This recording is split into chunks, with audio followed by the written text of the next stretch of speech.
Hello everyone, welcome to Nirbhav series. आज के lecture में हम लोग राउंड रॉबिन शेड्यूलिंग के बारे में पढ़ेंगे। अगर आपको याद आ रहा हो, मैंने आपको क्लियरली समझाया था।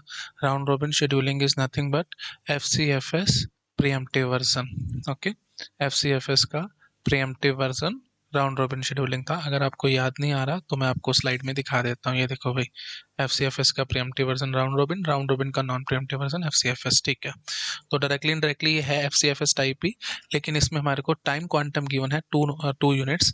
तो इसका मतलब क्या होगा, 2 यूनिट ऑफ टाइम चलने के बाद सीपीयू छीन लिया जाएगा प्रोसेस से और दूसरे को दे दिया जाएगा, first come first serve basis पे ही। ठीक है, तो मतलब जो पहले आएगा वो पहले चलेगा, दैट इज फॉर श्योर। लेकिन हर एक प्रोसेस सिर्फ और सिर्फ 2 यूनिट ऑफ टाइम के लिए चलेगा और उसके बाद उससे सीपीयू छीन लिया जाएगा और दूसरे को दे दिया जाएगा। It's as simple as that. तो मैं गैंट चार्ट बनाता हूँ, उसे आपको समझा देता हूँ। ये देखो भाई, यहाँ पे अब खास बात ये है कि इन्होंने अराइवल टाइम नहीं दिया। अराइवल टाइम नहीं दिया तो सभी एक ही टाइम पे आए हैं। तो मैंने आपको बार बार समझाया था, सभी एक टाइम पे है तो एफसीएफएस में क्या होगा भाई, है ना, वो टाई ब्रेकर आपको प्रॉपरली पेपर में दे देगा। यहाँ पे हम लोग प्रोसेस आईडी मान रहे हैं कि जिसकी प्रोसेस आईडी मिनिमम है हम उसको पहले चला रहे हैं। तो मतलब सबसे पहले पी1 चलेगा, फिर पी2, फिर पी3 एंड सो ऑन। ठीक है जी, तो इसी स्टाइल से हम लोग इसको चलाते चले जाएंगे और सबको सिर्फ 2 यूनिट ऑफ टाइम के लिए चलाएंगे। ठीक है जी, तो सबसे पहले पी1 आया, हमने इसको चलाया 0 से लेकर 2 तक। इसका साथ साथ काटते जाना टाइम, है ना, इसका अब 13 बच गया। ठीक है, हाँ जी। उसके बाद फिर पी2 आया, पी2 को चलाया कितना, 2 यूनिट तक, तो मतलब 4 हो गया ये, तो इसका 3 बच गया। उसके बाद फिर पी3 आया, तो पी3 को चलाया हमने कितना, 2 यूनिट, 6 हो गया, तो इसका यहाँ पे 1 बच गया।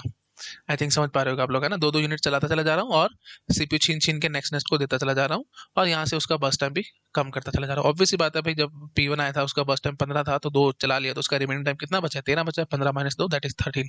तो हमने वही सब लिखते चले गए हैं। ठीक है जी, अब बताओ अब कौन चलेगा। तो वैसे ऐसे साइकिल चलती रहेगी, पी1 पी2 पी3 पी1 पी2 पी3 एंड सो ऑन। ठीक है, तो उसके बाद कौन चलेगा, पी1 चलेगा कितना, 8 तक, तो इसका कितना बच गया, 11 बच गया। उसके बाद फिर पी2 चलेगा कितना, 10 तक, कितना बच गया, 1।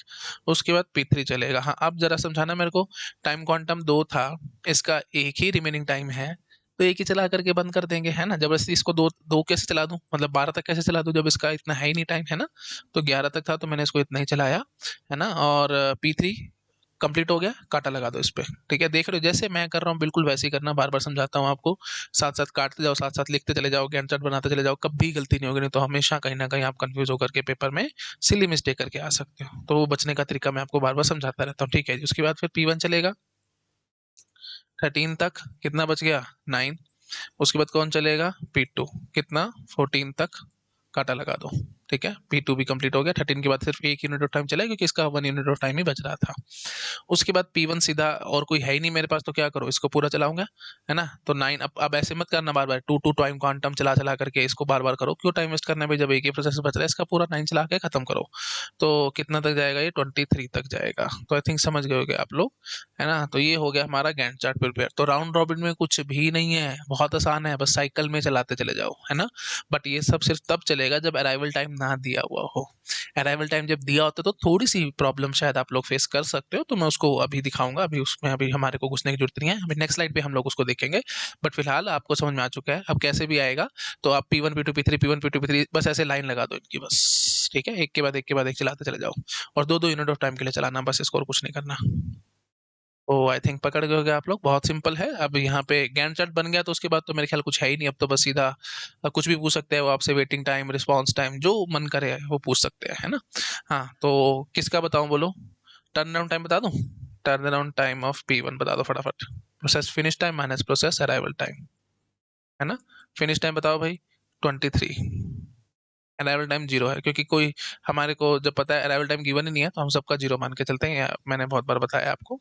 सो turn around time of P one will be 23। अच्छा जी, उसके बाद फिर बताओ और क्या निकालूं, वेटिंग टाइम निकाल दूं किसका, पी2 का निकाल दूं। चलो वेटिंग टाइम निकालते हैं पी2 का। क्या होगा जी, वेटिंग टाइम क्या होता है, टर्न अराउंड टाइम माइनस बस टाइम। टर्न अराउंड टाइम का फॉर्मूला क्या है, process finish time minus process arrival time minus बस टाइम। देख रहे हो, फॉर्मूला लगाओ, आंसर निकालो, कोई टेंशन की बात ही नहीं है। Process finish time minus process arrival time, P2 कितने पे फिनिश हुआ, 14 पे आया, कितने पे था, 0 पे। तो 14 माइनस 0 माइनस बस टाइम, पी2 का बस टाइम बताओ भाई। पी2 का बस टाइम 5 था, तो कितना इंतजार हो गया इसका, 9 का इंतजार हो गया। चेक करना जरा, यहाँ पे भी 9 आता है, कॉमन सेंस से चेक करते हैं हम लोग पी2 के लिए। तो देखो भाई, पी2 0 पे आया था सबसे पहले, है ना, P2 0 पे आया था और 2 पे जाके स्टार्ट हुआ था, तो 2 यूनिट ऑफ टाइम इंतजार हो गया। उसके बाद फिर दोबारा से P2 8 पे शुरू हुआ है, तो 2 से लेकर 4 तक तो P2 चला ही था, फिर 4 से लेकर 8 तक उसका इंतजार हो गया ना, 4 इसने और इंतजार कर लिया। उसके बाद देखो भाई P2 दोबारा से, हाँ 10 तक तो चला ही था, 10 से लेकर 13 तक उसने फिर इंतजार किया, मतलब 3 फिर और इंतजार हो गया, तो 4 2 6 और 3 9 9 आ गया, तो यही मैंने 9 आपको दिखाया था फॉर्मूले के हिसाब से। तो फालतू के कॉमन सेंस से करने की जरूरत नहीं है, मैं तो सिर्फ आपको प्रूफ करने के लिए बता रहा हूँ कि इतना इतना इसका इंतजार हुआ है, दैट इज वेरी सिंपल। अच्छा रिस्पॉन्स टाइम देख लो भाई, रिस्पॉन्स टाइम ऑफ P3 बता देता हूँ मैं, ऐसी कुछ कुछ कर रहा हूँ, आप अपने आप सारा करेंगे होमवर्क में, मैं तो बस आपको बेसिक बताता रहता हूँ बार बार ही। P3 का रिस्पॉन्स टाइम बोलो भाई, रिस्पॉन्स टाइम का फॉर्मूला क्या था, process start time minus process arrival time. Start कितने पे जाके हुआ P3, देखो फटाफट 4 पे जाके स्टार्ट हुआ है और आया कितने पे था, 0 पे ही, अराइवल टाइम तो दिया ही नहीं है, तो 0 पे ही हम मान के चलेंगे, 4 इज द आंसर। ठीक है, अब ये यूनिट क्या है वो क्वेश्चन में देख लेना भाई, नैनो सेकंड दे या मिली सेकंड दे, माइक्रो सेकंड दे, जो वो देगा आप वो आराम से भर सकते हो, नहीं तो जनरली कई बार यूनिट देते भी नहीं है, तो ठीक है बस 4 यूनिट ऑफ टाइम बोल के भाग जाओ बस। ठीक है 4 यूनिट ऑफ टाइम बोलो भाग जाओ। ठीक है जी चलो। तो आप इसको नोट डाउन कर सकते हो, है ना, फिर मैं नेक्स्ट स्लाइड पे जंप करूंगा और नेक्स्ट क्वेश्चन पे देखेंगे हम लोग, तो इसमें अराइवल टाइम गिवन होगा। ठीक है, इसको एक बार कर लो नोट डाउन। अच्छा होमवर्क में मैं आपको दे रहा हूँ भाई, सारा कुछ आप अपने आप निकालेंगे, एवरेज वेटिंग टाइम निकालेंगे, पहले एवरेज टर्न अराउंड टाइम निकाल लेना है ना, पहले आप एवरेज टर्न अराउंड टाइम निकालेंगे, एवरेज निकालने के चक्कर में आपको सभी का टर्न अराउंड टाइम निकालना पड़ेगा, वेटिंग टाइम निकाल लेना, एवरेज रिस्पॉन्स टाइम निकाल लेना, थ्रूपुट निकाल लेना और सीपीयू यूटिलाइजेशन निकाल लेना। ठीक है, ये पांचों चीजें आराम से अपने आप निकाल के देख लेना, प्रैक्टिस हो जाएगी बस, और तो क्या है, फॉर्मूले लगाने हैं बस, आंसर निकालना है, बार बार करोगे फॉर्मूले दिमाग में घुस जाएंगे, कभी कंफ्यूजन नहीं आएगा। ठीक है जी चलो कर लो भाई इसको नोट डाउन, है ना। तो ये होगी हमारी बेसिक क्वेश्चन राउंड रॉबिन पे। अब मेरे ख्याल से और क्वेश्चन की प्रैक्टिस कराने की मेरे को जरूरत नहीं है, ये बस ऐसे साइकिल चला देनी है आपको और कुछ नहीं करना। अगर अराइवल टाइम नहीं दिया हुआ तो, अराइवल टाइम जब दिया हुआ है तो मैं अब आपको दिखा रहा हूँ। अच्छा एक बात और मेरे को याद आ रही है भाई, राउंड रॉबिन शेड्यूलिंग में आपको याद रखना है एवरेज रिस्पॉन्स टाइम मिनिमम आता है। ठीक है, ये ध्यान रखना है आपको, एवरेज रिस्पॉन्स टाइम मिनिमम किस में होता है जी, मिनिमम होता है जी राउंड रॉबिन शेड्यूलिंग में। ठीक है, waiting time, average waiting time minimum किस में आया था, एसजीएफ में आया था, याद करो, ये सब चीजें मैंने आपको पहले भी बताई थी, तो ये बेसिक बातें आपको पता होनी चाहिए, है ना, क्योंकि टाइम क्वांटम हम छोटे से छोटा रख लेंगे और जल्दी से जल्दी हम ये मतलब सबको रिस्पांस मिलना शुरू हो जाएगा। अब आपने टाइम क्वांटम ही बहुत ज्यादा बड़ा कर लिया तो फिर तो ऑब्वियस सी बात है रिस्पांस टाइम अच्छा नहीं आएगा, है ना। खैर चलो वो अभी मैं आगे बात करूंगा, टाइम क्वांटम से क्या हो सकता है क्या नहीं, बट आपको बस अभी वही बात है, बेसिक्स बोलूंगा, ज्यादा डीप में अभी मेरे को घुसना नहीं है ना। तो बस आपको ये ध्यान रखना है, रिस्पॉन्स टाइम मिनिमम किस में आता है, राउंड रॉबिन में आता है, बस इतना याद रखो, that is more than sufficient. ठीक है, डिटेल तो जब हम ये डिटेल से पढ़ेंगे तब करेंगे, अभी के लिए इतना बहुत है जो हमारे को बेसिक आइडिया चाहिए, क्योंकि निर्भव सीरीज में हम लोग बिल्कुल इंपॉर्टेंट इंपॉर्टेंट चीजों को टच कर रहे हैं, जबरदस्ती डिटेल में घुस के मैं टाइम वेस्ट नहीं करना चाहता आपका। ठीक है, बिल्कुल इंपॉर्टेंट बात है, तो मेरे ख्याल से सबको समझ में आ गया होगा, नोट डाउन करो, नेक्स्ट स्लाइड पे जब करूंगा। तो इस तरह के क्वेश्चन की मैं प्रैक्टिस और नहीं करा रहा हूँ, है ना, आप अपने आप से कोई भी प्रोसेस आईडी भर लो, बस टाइम भर लो और अपने हिसाब से बस साइकिल बना बना करके चलते चले जाना, है ना, बस P1 P2 P3 P1 P2 P3 P1 P2 P3 and so on, चलते चले जाना ऐसे, बस और कुछ नहीं। चलो बढ़ रहा हूँ मैं आगे, ठीक है। हाँ जी, तो ये एक क्वेश्चन आ गया, इसमें टाइम क्वांटम 2 का गिवन है, तो अब देखो यहाँ पे अराइवल टाइम 7 है, तो यहाँ पे थोड़ा सा ध्यान रखना पड़ेगा, आपके दिमाग में आएगा कि सर क्या दिक्कत है, जैसे अभी किया था वैसे चला लेंगे ना, सबसे पहले अराइवल टाइम 0 P1 आया था, तो मैं शुरू कर लूंगा यहीं से ही, है ना। तो मैं क्या करूंगा, सबसे पहले सर हम P1 को चला देते हैं 0 से लेकर 2 तक। ठीक है, टाइम क्वांटम 2 था ना, फिर P2 को चला देंगे 4 तक, फिर P3 को चला देंगे क्योंकि 4 हो चुका तो P3 भी आ चुका होगा 6 तक, फिर P4 को चला देंगे, 6 हो चुका तो P4 भी आ चुका होगा, है ना, 8 तक, and Son P1 P2 P3 P4 line लगा देंगे ऐसे, और अपना इनको काटते जाएंगे और अपना काम करते जाएंगे, लेकिन नहीं, ऐसे नहीं करना, क्योंकि राउंड रॉबिन शेड्यूलिंग मैंने आपको बताया है कैसा है, फर्स्ट कम फर्स्ट सर्व का प्रीएम्प्टिव वर्जन है, तो इसका एक बार इसको नोट डाउन कर लो, इस पे कांटा लगा लेना। ठीक है, वैसे तो नोट डाउन करने की जरूरत नहीं है, पर लिख करके कांटा लगा लो ताकि आपको याद रहे कि इस तरीके से नहीं चलाना होता जब अराइवल टाइम गिवन होता है, तो ठीक है। अब मैं आपको एग्जैक्ट प्रोसीजर दिखा रहा हूँ, नोट डाउन कर लो इसको। हाँ जी, तो अब एग्जैक्ट प्रोसीजर देखो भाई क्या करना है। देखो आपको ना, क्योंकि मैंने आपको बताया है राउंड रॉबिन शेड्यूलिंग क्या है भाई, एफसीएफएस का प्रीएम्प्टिव वर्जन है। तो एफसीएफएस का प्रीएम्प्टिव वर्जन है, तो इसका मतलब इसमें क्यू डेटा स्ट्रक्चर का यूज हुआ होगा, तो क्यू को आपको इमेजिन करना पड़ेगा हर बारी। ठीक है, तो मैं ऐसे बोलूंगा, एट टाइम 0 क्यू में सिर्फ एक ही प्रोसेस था P1, तो मजबूरी है मेरे को इसी को चलाना पड़ेगा और कोई वे आउट नहीं है मेरे पास। ठीक है, तो P1 को मैं चलाऊंगा 0 से लेकर 2 तक, और इसका कितना बच गया अब टाइम, 3 बच गया। ठीक है, आई थिंक इसमें किसी को डाउट नहीं होगा। टू तक ही क्यों चलाया मैंने इसको, क्योंकि टाइम क्वांटम टू था हमारे पास, है ना, तो टू तक मैंने इसको चलाया। अब आप जरा मुझे ये बताओ एट टाइम टू हमारे पास क्या क्या चॉइसेस हैं। देखो भाई, P2 हमारे पास अराइवल टाइम 1 था, तो मतलब P2 हमारे पास यहाँ पे क्यू में बैठा था। और P1 क्योंकि टाइम 2 हो चुका है, तो P1 हमारे पास CPU से उठ के यहाँ पे आएगा, क्यू में लगाया जाएगा, तो मतलब मैं ऐसे लगा देता हूँ। तो ध्यान रखना भाई, अब हेड ऑफ द क्यू पे मतलब सबसे पहले कौन बैठा है, P2 बैठा है, उसके बाद P1 बैठा है। तो सबसे पहले कौन बैठा है, P2। तो अब ऑब्वियस सी बात है भाई, टाइम 2 पे मेरे को डिसाइड करना था कौन चलेगा, तो क्यू में कौन बैठा है सबसे पहले, P2 बैठा, तो मैंने P2 को चला दिया। ठीक है जी, कितना तक, 4 तक। ठीक है, अब तुम 4 पे इमेजिन करो क्यू का क्या हालचाल चल रहा है। तो P1 प्लीज ये ध्यान रखो, है ना, P1 आगे आ चुका है ना, P2 जब यहाँ पे आया तो P1 आगे आके बैठा है कि नहीं। अच्छा, P1 हेड पे है क्यू के। उसके बाद P3 ने टाइम 3 पे ज्वाइन किया था, तो लो जी P1 के पीछे बैठा होगा P3। और उसके बाद टाइम 4 पे, क्योंकि P2 अभी सीपीयू से जस्ट आया चल के, तो P2 को मैं यहाँ लगा दूंगा। ठीक है जी, तो P1 P3 P2 इस लाइन में इस तरह से ही बैठे हैं क्यू में। तो सबसे पहले कौन है हेड ऑफ द क्यू पे, P1। तो देख रहे हो ना, सबसे पहले अब मेरे को P1 चलाना है।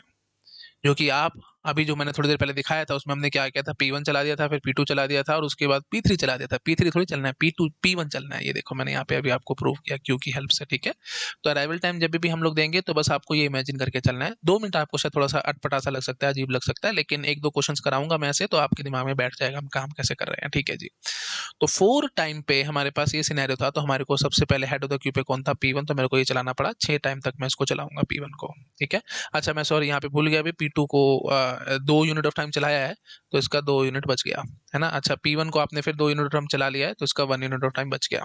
ठीक है, हाँ जी, ठीक है जी। तो अब देखो भाई, एट टाइम 6 बताओ मेरे को जरा कौन बैठा है हेड पे, P3 बैठा है।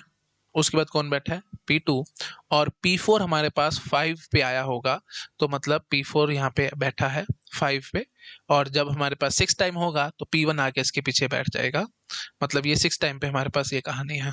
बस एक बारी आपके पास ये सारे के सारे प्रोसेसेस क्यू में लग गए, फिर आपकी टेंशन खत्म है। अब आप ये साइकिल चला दोगे, P3 P2 P4 P1 P3 P2 P4 P1 and sworn, जैसे हम यहाँ पे पीछे आपको दिखा के आए हैं। सीधे साइकिल चलाई थी ना, P1 P2 P3 P1 P2 P3 and sworn, क्योंकि ये सारे एक जैसे थे।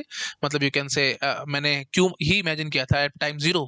क्यू में हमारे पास सारे के सारे थे, P1 P2 और P3 बस। तो हमने लाइन लगा दी थी इनकी, P1 P2 P3 P1 P2 P3 and sworn ऐसे। अब यहाँ पे मैं इनकी लाइन लगा दूंगा, P3 P2 P4 P1 and sworn. अब आपको क्यू दोबारा दोबारा इमेजिन करने की जरूरत नहीं है। ठीक है, तो ठीक है जी, P3 चलाऊंगा मैं 8 तक। उसके बाद ये इसका कितना बच गया, 2 यूनिट चल गया ना, तो इसका एक बच गया। उसके बाद कौन चलेगा जी, P2 चलेगा। अब तो इसी के हिसाब से बस, है ना, P3 P2 P4 P1, हाँ जी। P2 चलेगा, P2 कितना था जी, हाँ जी, तो 10 तक चलेगा, ये 2 यूनिट ही था इसका, खत्म कर दो इसको, काटा लगा दो। उसके बाद कौन चलेगा, P4 चलेगा।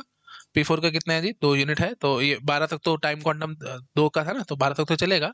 और इसका 2 ही टाइम था, काटा लगा दो P4 पे। उसके बाद P1 चलेगा। P1 का कितना है जी, एक ही बच रहा था, तो ऑब्वियस ही बात है मैं इसको एक ही चला करके काटा लगा दूंगा, है ना। 12 के बाद एक ऐड कर दिया, 13 हो गया, और इसमें हमने काटा लगा दिया। अच्छा जी, फिर ये साइकिल चलाना, P3 P2 P4 P1 P3। P3 देख लो बेबी बच रहा है, हाँ जी बच रहा है। तो P3 को मैं चलाऊंगा कब तक, 14 तक, क्योंकि एक ही टाइम क्वांटम बच रहा था, काटा लगा दिया। अब सोच लो भाई, P2 तो अब दोबारा नहीं चलना, क्योंकि P2 कंप्लीट हो चुका था। फिर P4 चलेगा, वो भी कंप्लीट हो चुका था। P1 वो भी कंप्लीट हो चुका था, एंड सो सिर्फ आपको इमेजिन करवा रहा हूँ और कुछ नहीं। ठीक है, तो ध्यान ये रखना है, साइकिल ऐसे चलानी है आपको। ठीक है, P3 P2 P4 P1 P3 P2 P4 P1, और जो जो उड़ता चला जाएगा, बेशक से आप यहाँ से क्यू में भी आप उसको काट भी सकते थे। ठीक है, तो डायरेक्टली मैं ये कहना चाहता हूँ। इसी क्वेश्चन को मैं एक बार और सोल्व करूँ या नेक्स्ट एक, हाँ चलो ठीक है, नेक्स्ट क्वेश्चन है मेरे पास, है ना, तो मैं नेक्स्ट क्वेश्चन दिखाता हूँ, इसको नोट डाउन कर लो। नेक्स्ट क्वेश्चन में मैं आपको काट करके दिखा दूंगा, या चलो अब यहीं दिखा देता हूँ। एक्चुअली मेरा मन कर रहा है, क्योंकि मेरे को लग रहा है कि कहीं किसी को कोई परेशानी ना महसूस हो जाए। तो मैं क्या करता हूँ, मैं स्लाइड को कॉपी मारता हूँ, कॉपी स्लाइड, पेस्ट। एक बारी और बस दिखाऊंगा, उससे आपके कंसेप्ट एकदम क्लियर हो जाएंगे। वैसे तो रिकॉर्डेड सेशन है, आप खुद से भी कर सकते हो, बट मेरे को लग रहा है कि एक बार मेरे को दिखाना चाहिए, तो मैं फटाफट से एक बार और दिखा देता हूँ, है ना। हाँ जी, तो देखो भाई, क्या करना है, गैंट चार्ट बनाना है हमने, है ना। और सबसे पहले क्यू को इमेजिन करो एट टाइम 0, सिर्फ और सिर्फ P1 था और कोई नहीं था, तो मैंने P1 को चला दिया 0 से लेकर 2 तक। इसका टाइम क्वांटम इसका बस टाइम बच गया 3, क्योंकि टाइम क्वांटम 2 था इसलिए मैंने 2 तक चलाया है। ठीक है जी, अब एट टाइम 2 इमेजिन करो, जितना टाइम क्वांटम है ना उतने उतने टाइम गैप पे आपको क्यू इमेजिन करना है। एट टाइम 2 बोलो भाई क्या क्या है। देखो टाइम 1 पे P2 आके बैठा था, है ना। टाइम 1 पे P2 आके बैठा था तो P2 यहाँ बैठा है, और टाइम 2 जब हो गया तो फिर P1 CPU से आकर के यहाँ बैठ गया। P2 P1, अब हेड ऑफ द क्यू पे कौन है, P2 है, तो मैंने P2 को चला दिया कितना 4 तक। तो ठीक है जी, ये कितना बच गया, इसका 2 यूनिट ऑफ टाइम बच गया। ठीक है जी, अब हम 4 पे आ चुके हैं। तो 4 पे आप हर हर टाइम क्वांटम 2 है ना, तो हर 2 यूनिट ऑफ टाइम के बाद आपको क्यू इमेजिन करना है, सिंपल एज दैट। हाँ जी, तो 4 पे बताओ भाई हेड ऑफ द क्यू पे कौन बैठा होगा जी। P2 तो CPU पे गया हुआ था, तो P1 अब सबसे आगे था ना, P1 आगे था। अच्छा जी, उसके बाद फिर टाइम 3 पे P3 आके बैठा है, तो ठीक है ना, मैं P3 यहाँ डालूंगा। और P2 CPU से 4 पे आया होगा, तो P2 ऐसे आया होगा, तो P1 P3 P2 ऐसे है। सबसे पहले कौन है, P1 है, तो P1 को चलाएंगे हम 6 तक। ठीक है जी, तो फिर यहाँ पे इसका कितना बच गया, 1 बच गया। ठीक है, 2 चला दिया ना इसको, इसलिए इसका 1 बच गया। अच्छा जी, उसके बाद फिर अब 6 टाइम हो चुके, अब 6 पे इमेजिन करो क्यों दोबारा से। ठीक है, किसने माना तो नहीं कि 6 पे आपको दोबारा इमेजिन करना पड़ेगा। हाँ जी, तो कौन बैठा होगा सबसे पहले, P3, फिर कौन बैठा होगा, P2, और उसके बाद P4। देखो भाई 5 पे आया था ना, अराइवल टाइम 5 था, तो इसलिए मैं P4 लगाऊंगा, और उसके बाद P1 CPU से अभी जस्ट आके बैठा, तो P1 यहाँ लगा दिया। ठीक है जी। अच्छा जी, अब बोलो भैया हेड ऑफ द क्यू पे कौन है, P3। अब एक बात बस ये ध्यान रखना, 6 टाइम हो चुका है तो सारे के सारे प्रोसेसेस आ चुके हैं। अब तुम्हारी टेंशन खत्म है, आप साइकिल में चला दो इनको, P3 P2 P4 P1 P3 P2 P4 P1 and so on. तो सबसे पहले कौन चलेगा जी, P3 चलेगा। P3 कितने तक देख लो भाई आराम से, इसका 3 यूनिट ऑफ टाइम है। हाँ जी, तो ठीक है, ये 8 तक चलाऊंगा इसको, और इसका 1 यूनिट ऑफ टाइम बच जाएगा। उसके बाद कौन चलेगा, P2। P2 बोलो भाई कितना है, इसका बस टाइम 2 ही बच रहा था, रिमेनिंग टाइम इसका 2 था, टाइम क्वांटम हमारे पास 2 ही है, तो ठीक है 10 तक चला करके काटा लगा दो। P2 पे काटा लगा दो, तो यहाँ से भी इसको काटा लगा दो, ताकि बार बार इस पे आना ना पड़े। उसके बाद P4 पर, उसके बाद कौन चलेगा, P4 चलेगा। तो यही चीज मैं समझाना चाह रहा था, इसलिए मैंने सारा क्वेश्चन दोबारा सॉल्व कर दिया। ठीक है, यहाँ पे भी काटते जाओ साथ साथ, टाइम बच जाएगा। P4 पे इसका टाइम क्वांटम कितना, बस टाइम कितना, 2 है, टाइम क्वांटम हमारे को पता 2 ही है, तो ठीक है जी 12 तक चलाएंगे। काटा लगा दो P4 पे, एक ही बार चल के खत्म हो गया। उसके बाद P1 चलेगा, P1 इसका एक ही बच रहा था, तो P1 को 13 तक चलाएंगे, 1 यूनिट ऑफ टाइम, काटा लगा देंगे इस पे। P1 पे भी काटा लगा दो। उसके बाद P3, तो सिर्फ अकेला P3 बच रहा है और उसका भी बस टाइम 1 ही है, तो ठीक है जी P3 को चलाएंगे 14 तक। यहाँ से काटा, यहाँ से भी काटा, सब खत्म हो गया, फाइनली हमारे पास एक गैंट चार्ट बन के आ गया। इससे इजी एक्सप्लेनेशन आपको कहीं नहीं मिलेगी, कहीं पढ़ लेना, कहीं यूट्यूब पे देख लेना, कहीं से भी देख लेना। इससे आसान तरीके से कोई नहीं बता सकता जिस तरीके से मैंने आपको समझाया है। ठीक है जी, ओके जी। और ये आई थिंक सबको समझ में आ गया होगा गैंट चार्ट। अब प्लीज, मैं होमवर्क में देके भाग रहा हूँ, मैं टाइम वेस्ट नहीं करूंगा, मेन मेरा काम है गैंट चार्ट बनवाना। बाकी आप एवरेज वेटिंग टाइम, ठीक है, turn around time, response time, पहले टर्न अराउंड टाइम निकाल लिया करो, क्योंकि वेटिंग टाइम में हमारे को टर्न अराउंड टाइम की जरूरत पड़ती है ना। उसके बाद फिर एवरेज रिस्पॉन्स टाइम निकाल लेना, सीपीयू यूटिलाइजेशन निकाल लेना, और थ्रूपुट निकाल लेना। सीपीयू यूटिलाइजेशन 100% ही आएगी, क्योंकि हमने बीच में कहीं ब्रेक नहीं लगाया, मतलब ब्रेक इन द सेंस कि सीपीयू कभी आइडल बैठा ही नहीं है, हर बार उसके पास कोई ना कोई प्रोसेस था चलाने के लिए। ठीक है, चलो करो नोट डाउन, नेक्स्ट स्लाइड पे जंप करूंगा। कर लिया, ठीक है। नेक्स्ट क्वेश्चन देखो भाई, मिलता जुलता बिल्कुल, अब बस टाइम क्वांटम मैंने 3 कर दिया, और क्या है।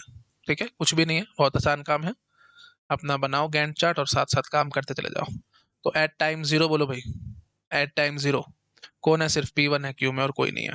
ठीक है जी, तो P1 को चलाऊंगा, कब तक, टाइम क्वांटम 3 था, तो 0 से लेकर 3 तक चलाऊंगा। अब 3 पे मैं इमेजिन करूंगा भाई क्यू में क्या हो रहा है। ठीक है, 3 पे बताओ भाई, तो 2 पे P2 आके बैठा था, तो ठीक है P2 सबसे पहले हेड पे बैठा होगा, और 3 यूनिट ऑफ टाइम जब बीत जाएंगे तो P1 आकर के इसके पीछे बैठेगा। अब कौन है भाई हेड ऑफ द क्यू पे, P2 है, तो लो जी P2 को चलाऊंगा। अच्छा, साथ साथ यहाँ काटते भी जाना भाई, 5 बच गया होगा इसका टाइम, है ना। 3 टाइम क्वांटम 3 का था ना, 3 यूनिट ऑफ टाइम आपने इसको सीपीयू पे चलाया है, तो उसका 5 बच गया होगा। ठीक है जी, उसके बाद P2 को चलाया आपने 3 यूनिट ऑफ टाइम, तो उसका कितना बच गया होगा, 6 बच गया होगा। ठीक है जी। अच्छा जी, अब हाँ, तो ये यहाँ पे हम 6 तक ये चला होगा, 3 क्वांटम था इसका। हाँ जी, तो 6 पे इमेजिन करो भी फटाफट, है ना, टाइम क्वांटम तो 3 ही था ना, इसलिए 3 प्लस 3 6 हो गया। ठीक है जी, अब 6 पे बताओ भी फटाफट कौन कौन बैठा है। P2 तो अभी यहाँ पे था, तो P1 सबसे पहले हेड पे बैठा है। अच्छा जी, उसके बाद 4 पे P3 आके बैठा होगा। ठीक है, तो P3 यहाँ पे होगा, और साथ ही साथ P4 5 पे आया था। मैं प्लीज ध्यान से समझने की कोशिश करो, 6 टाइम यूनिट की मैं बात कर रहा हूँ। तो 6 टाइम यूनिट जब होगा, तो उस टाइम पे क्या क्या सिनेरियो होगा, क्यू में कौन कौन बैठा होगा, वो मुझे बताना है। टाइम 3 पे P2 यहाँ पे आके बैठ गया CPU पे, तो क्यू में से तो हट चुका है, तो सबसे आगे कौन बैठा है? P1 बैठा है। तो मैं टाइम वाइज बता देता हूँ। 3 टाइम पे एट टाइम 3 क्यू में P1 बैठा था। फिर टाइम 4 जब आया तो P3 भी तो आके बैठ गया ना, तो P1 के पीछे आएगा ना P3। उसके बाद जब 5 टाइम हुआ होगा तो फिर P4 भी आ गया होगा, तो P1 P3 और उसके बाद P4 बैठेगा कि नहीं? आराम से समझो। ठीक है, मेरे ख्याल से इसमें किसी को कोई डाउट नहीं होगा। मैंने पूरा खोल खोल के बता दिया। सबसे पहले P1 था, P3 था और उसके बाद P4 आके बैठ गया टाइम 5 पे।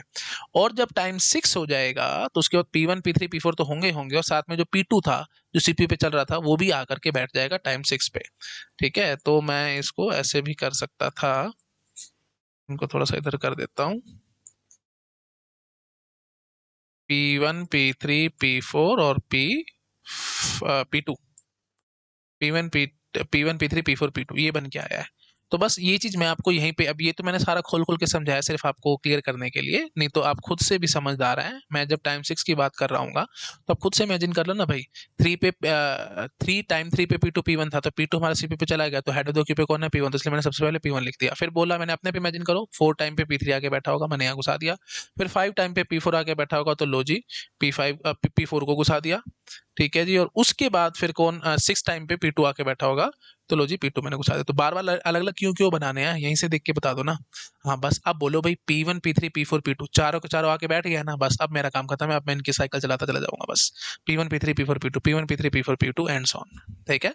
हाँ जी, तो अब कोई काम ही नहीं है, अब तो कुछ भी नहीं है ना। P1 चलाएंगे 9 तक, है ना, और इसका कितना टाइम बच जाएगा? 2 बच जाएगा। 3 चल चुका है ना इसलिए। अच्छा जी, उसके बाद फिर P3 चलाएंगे। P3 कितना है भाई? इसका तो टाइम क्वांटम 12 है, तो ठीक है, तो चलेगा ही काफी देर देर तक, तो 12 तक ये हुआ, और इसका कितना बच गया? 9 बच गया। अच्छा जी, उसके बाद फिर कौन चलेगा जी? P4 चलेगा, है ना। हाँ, यहाँ से हमने देखा P4 चलेगा, तो कितना तक? 15 तक। और P4 का कितना बच गया होगा? ये टाइम क्वांटम 12 बच गया होगा, है ना। सॉरी, बस टाइम कितना बच गया होगा? 12, है ना। टाइम क्वांटम 3 का था, तो 3 यूनिट टाइम आपने चला लिया, तो इसका 12 बच गया। अच्छा जी, उसके बाद अब आगे बोलो। P4 के बाद कौन चलना है? P2 चलना है। P2 का 6 बच रहा है, ठीक है, ये चलेगा अभी 18, उसका 3 बच गया। अच्छा जी, P2 के बाद कौन चलेगा जी? P1 चलेगा। P1 कितना? 2 यूनिट ऑफ टाइम चलना है, तो 20 तक इसको चलाओ, क्योंकि नो द टाइम क्वांटम 3 है लेकिन इसका बचा ही 2 है, तो मैं 2 तक ही चलाऊंगा इसको, और इस पे कांटा लगा दूंगा। इसको अब नहीं चलाना, तो क्यू में भी इसको कांटा लगा दो, क्योंकि अब ये हमारी साइकिल में बार बार नहीं आने वाला। अब बोलो भाई फटाफट से, P3 चलेगा। P3 कितना चलेगा जी? ये इसका 6 बच जाएगा, और यहाँ पे 23 हो जाएगा। ठीक है। उसके बाद फिर P4 चलेगा। P4 कितना है? अभी तो इसको चलना है, तो P4 चलाएंगे हम 26 तक, और इसका कितना बच जाएगा? 9 बच जाएगा। उसके बाद P2 चलाएंगे। P2 कितना चलेगा जी? हाँ, इसका 3 ही बच रहा है, तो कितने तक चलेगा ये? 29 तक, और इस पे काटा लगा दो, P2 खत्म हो गया। तो P2 को क्यू में से भी हटा दो, अब इसका हमारा मतलब नहीं है। अब बस P3 P4 की लाइन लगाते चले जाएंगे हम लोग। ठीक है, तो P3 P4 की लाइन लगाते चले जाएंगे। P3 P4 मैं तो आर्बिटरी लिख लिया, मैं चेक कर लेता हूँ एक बारी, है ना, कैसे क्या चलेगा। तो ये 6 बच रहा है, और ये 9 बच रहा था। P3, तो P3 को 2 बार चलना था, और P4 को 3 बार चलना था। खैर चलो ठीक है, इतना ज्यादा आगे नहीं घुसता मैं एकदम, शायद आप कंफ्यूज ना हो जाओ, तो मैं फटाफट लिख लेता हूँ। हाँ जी, तो बोलो भाई। हाँ, P3 चलेगा 29 + 3, 9 3 12, 32। ठीक है, 32 तक ये चलेगा, तो P3 का बच जाएगा 3। उसके बाद P4 चलेगा 35 तक, और इसका कितना बच जाएगा? इसका बच जाएगा जी 6। फिर P3 चलेगा 38 तक, और काटा लगाओ, P3 गया। अब P4 का कितना बच रहा है? 6 बच रहा था, तो लगातार इसका 6 चला करके खत्म कर दो। 44 पे खत्म हो जाएगा ये। ठीक है। हाँ, और अगर बाय चांस आपको देखने के आपने काम ठीक ठाक किया या नहीं किया, देखो CPU बीच में कभी खाली नहीं बैठा है, आप इनको ऐड करके देख लो सारा कुछ ठीक आता है कि नहीं आता। 8 + 9 + 12 + 15 चेक करना, 44 आता है कि नहीं आता, देखो। 9 और 8 17, 17 और 12 29, 29 और 15 29, 39, 39, हाँ 44, ठीक है, 44 फर्स्ट क्लास आ रहा है। ठीक है, तो आई थिंक क्लियर हो गया होगा, गैंट चार्ट बन चुका है। अब मेरे ख्याल से मेरे को बोलने की जरूरत नहीं है, किसी का भी कुछ भी आप निकाल सकते हो, वेटिंग टाइम, रिस्पॉन्स टाइम।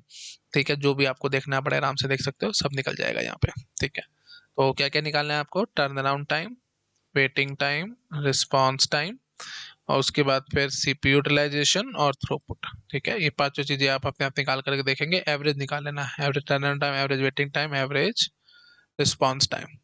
ठीक है, इससे क्या फायदा होगा? आपको सारे निकालने पड़ेंगे और सारा आपके माइंड में फिट हो जाएगा और कुछ नहीं। ठीक है जी, करो नोट डाउन, नेक्स्ट स्लाइड पे जंप करूंगा। कर लिया? ठीक है, हाँ, इसमें थोड़ी बहुत एक्सेप्शंस हैं, तो इस क्वेश्चन को मैं नेक्स्ट लेक्चर में दिखाता हूँ। अभी इतना मेरे अंदर अभी इतना स्टेमिना है नहीं। तो मेरे को एक बार कमेंट करके बता देना भाई, अगर आपको एनर्जी मेरी बहुत ज़्यादा लो लग रही है या लग रहा है कि भाई मतलब ज़्यादा अच्छा नहीं चल रहा, तो मैं ब्रेक लगा दूंगा, है ना। मैं ज़्यादा अभी इतना काम नहीं करूंगा। मुझे बता देना कमेंट करके जैसे आपको ठीक लग रहा हो। मेरे अकॉर्डिंग तो मैंने काफ़ी हद तक कोशिश करी है लेक्चर्स ठीक ठाक देने की। आपको शायद फील नहीं हुआ होगा, बट फिर भी अगर लग रहा है तो मुझे प्लीज़ बता देना। Okay, thank you so much, bye bye. Hello everyone, अगर आप लोगों को मेरा काम पसंद आ रहा है तो वीडियोस को लाइक करते रहा करो, चैनल को सब्सक्राइब किए बिना मत जाना, और अपने फ्रेंड्स के साथ शेयर ज़रूर करना। अगर आप मुझे फाइनेंशियली हेल्प करना चाहते हो तो डोनेशन का लिंक आपको डिस्क्रिप्शन में मिल जाएगा। आप जो भी अमाउंट डोनेट करना चाहो वो कर सकते हो। और अगर आप मेरा चैनल कंप्यूटर पे या पीसी पे देखते हैं तो ऊपर राइट कॉर्नर में आपको क्यूआर कोड दिख जाएगा। आप जो भी अमाउंट डोनेट करना चाहो वहाँ से भी कर सकते हो। यूपीआई आईडी ओपन हो जाएगी, मतलब यूपीआई आईडी है वो, आप किसी भी पेमेंट ऐप से, पेटीएम या जो भी है, आप स्कैन कर सकते हैं और मेरे को अमाउंट डोनेट कर सकते हैं। अब कई सारे स्टूडेंट्स के मन में आ सकता है कि सर आप डोनेशन के लिए क्यों कह रहे हो? इट्स जस्ट बिकॉज मेरा चैनल सिर्फ और सिर्फ डोनेशंस पे चलता है। ओके, मैं कोई पेड कोर्स नहीं चलाता, और मैं किसी भी स्टूडेंट से एक पैसा नहीं मांगता। ओके, मैं मेरा जो फिलॉसफी है वो बिल्कुल गुरु वाली है। जैसे पहले टाइम में इंडिया का जो कल्चर था वो यही था कि गुरु होते थे और शिष्य। तो शिष्य गुरु को जो भी देते थे, गुरु सिर्फ गुरु दक्षिणा समझ के उसको रख लेते थे। तो बिल्कुल वैसे ही मैं चलता हूँ। आपको जो अमाउंट डोनेट करना है आप वो कर सकते हो, वो मेरे लिए सबसे सफिशिएंट है ना। मेरे को और उससे ऊपर कुछ नहीं चाहिए। ओके, ठीक है, चलो, thank you so much, bye bye.